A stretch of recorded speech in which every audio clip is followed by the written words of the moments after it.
प्रधानमंत्री नरेंद्र मोदी साइप्रस के दौरे पर है और अपने दौरे के दूसरे दिन उन्हें इस यूरोपीय देश के सर्वोच्च सम्मान से नवाजा गया है। साइप्रस के इस सर्वोच्च सम्मान को पाने वाले पीएम मोदी दुनिया के 23वें नेता हैं। इस सम्मान पर पीएम मोदी ने कहा कि यह सम्मान मेरा नहीं है, बल्कि ये देश के 140 करोड़ लोगों का सम्मान है। मैं यह सम्मान भारत और साइप्रस के मैत्रीपूर्ण संबंधों और हमारी पारस्परिक समझ को समर्पित करता हूँ। राजधानी निकोसिया में साइप्रस के राष्ट्रपति निकोस क्रिस्टोडोलिडेस ने प्रधानमंत्री मोदी को साइप्रस के सर्वोच्च सम्मान great cross of the order of Makarios III से सम्मानित किया। सर्वोच्च सम्मान से नवाजे जाने के बाद पीएम मोदी ने कहा, great cross of the order of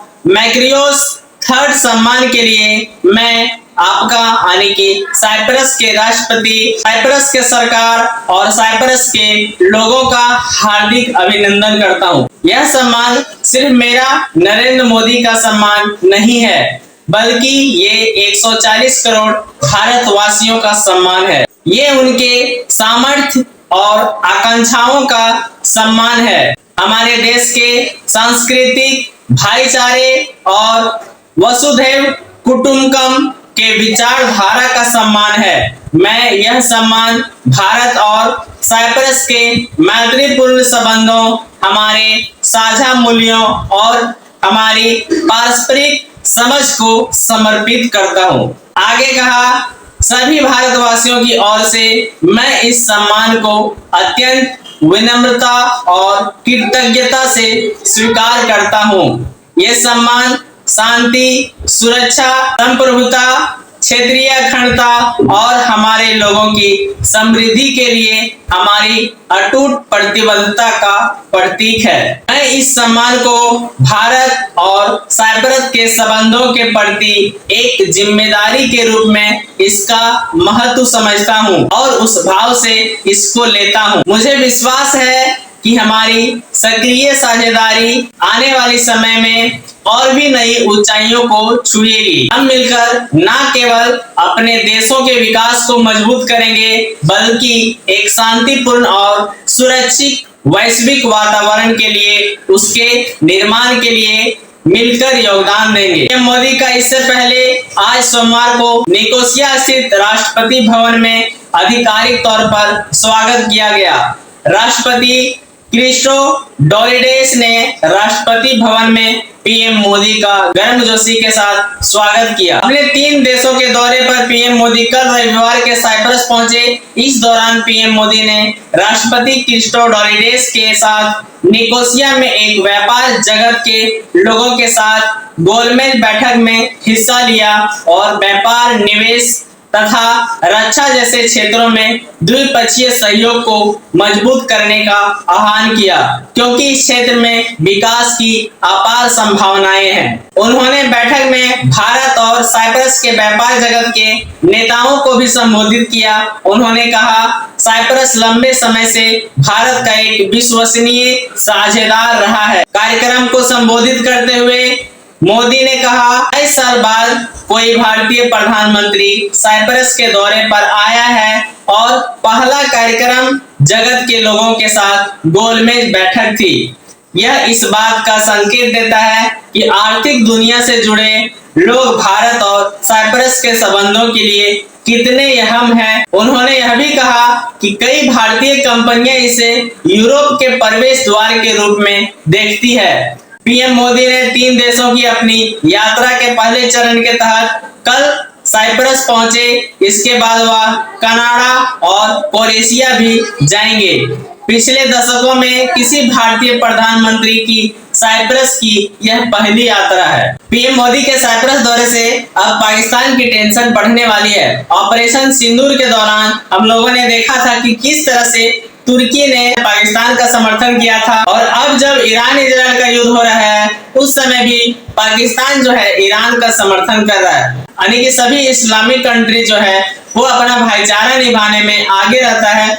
भले ही आप उसके लिए कितना ही कुछ करो, उसका खून में ही नमक हरामी होता है और वो नमक हराम करना नहीं भूलता है। यही चीज ऑपरेशन सिंदूर के दौरान तुर्की ने भारत के साथ किया। अब इसलिए तुर्की को ईंट का जवाब पत्थर से देने के लिए पीएम मोदी ने तीसरा उपाय निकाला है। पीएम मोदी की साइप्रस यात्रा को तुर्की और पाकिस्तान के मजबूत होते रिश्ते के जवाब में उठाए कदम के तौर पर भी देखा जा रहा है। हालांकि इसे लेकर सरकार ने आधिकारिक तौर पे कुछ भी नहीं कहा है, लेकिन समझने वाले समझ ही गए हैं। प्रधानमंत्री नरेंद्र मोदी साइप्रस पहुंचे हैं। इस दौरान दोनों देशों के बीच व्यापार और यूपीआई समेत कई मुद्दों पर चर्चा हो सकती है। कहा यह भी जा रहा है कि भारतीय प्रधानमंत्री की यह यात्रा तुर्की की चिंता बढ़ा सकती है। खास बात है कि भारत की तरफ से आतंकवाद के खिलाफ चलाए गए ऑपरेशन सिंदूर के समय तुर्की ने खुलकर पाकिस्तान का समर्थन किया था। पिछले 2 दशकों से अधिक समय में किसी भारतीय प्रधानमंत्री की साइप्रस की यह पहली यात्रा है। विदेश मंत्रालय के अनुसार भारत और साइप्रस के बीच द्विपक्षीय व्यापार का हाल के वर्षों में उतार चढ़ाव के बीच अस्थिर रहा और अप्रैल 2023 से मार्च 2024 के लिए 13.696 करोड़ अमेरिकी डॉलर था। मोदी की साइप्रस यात्रा को तुर्की और पाकिस्तान के मजबूत होते रिश्ते के जवाब में उठाया गया कदम के रूप में देखा जा रहा है। पीएम मोदी की साइप्रस यात्रा को तुर्की और पाकिस्तान के मजबूत होते रिश्ते के जवाब में उठाया गया कदम माना जा रहा है। तो आखिर तुर्की की टेंशन कैसे और किस तरह बढ़ने वाली है? रिपोर्ट्स के अनुसार साइप्रस और तुर्की में लंबे समय के संघर्ष जारी है और इसकी शुरुआत 1974 में तुर्की के आक्रमण और द्वीप के बंटवारे से हुई है। साइप्रस के पास यूरोपीय संघ की सदस्यता है, जबकि तुर्की सिर्फ TRNC यानी Turkish Republic of Northern Cyprus को मान्यता देता है। अब कहा जा रहा है कि साइप्रस जाना और संभावित रूप से बफर जोन की यात्रा करना भारत की तरफ से संदेश है कि वह तुर्की के विस्तारवाद के खिलाफ साइप्रस के साथ है। अब एक तीर से 2 निशाना, यानी एक तुर्की हो गया और दूसरा पाकिस्तान हो गया। अब पाकिस्तान को किस तरह से मिर्च लगने वाला है? यह फैसला पाकिस्तान को कूटनीतिक रूप से अलग थलग करने की रणनीति का समर्थन करता है। साइप्रस ने कश्मीर आतंकवाद और UNSC सुधारों को लेकर भी भारत का समर्थन किया है।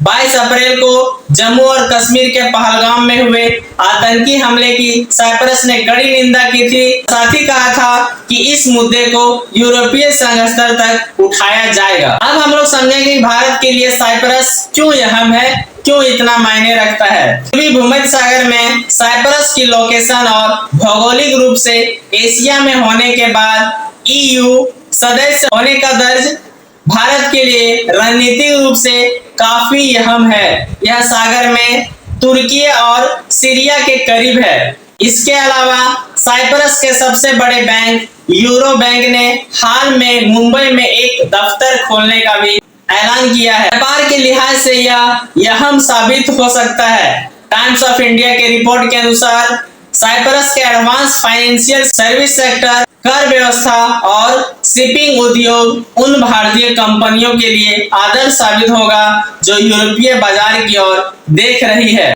IMEC यानी India middle east Europe corridor के जरिए कनेक्टिविटी के लिहाज से भी साइप्रस अहम होगा, क्योंकि यह उस एनर्जी कॉरिडोर का हिस्सा है।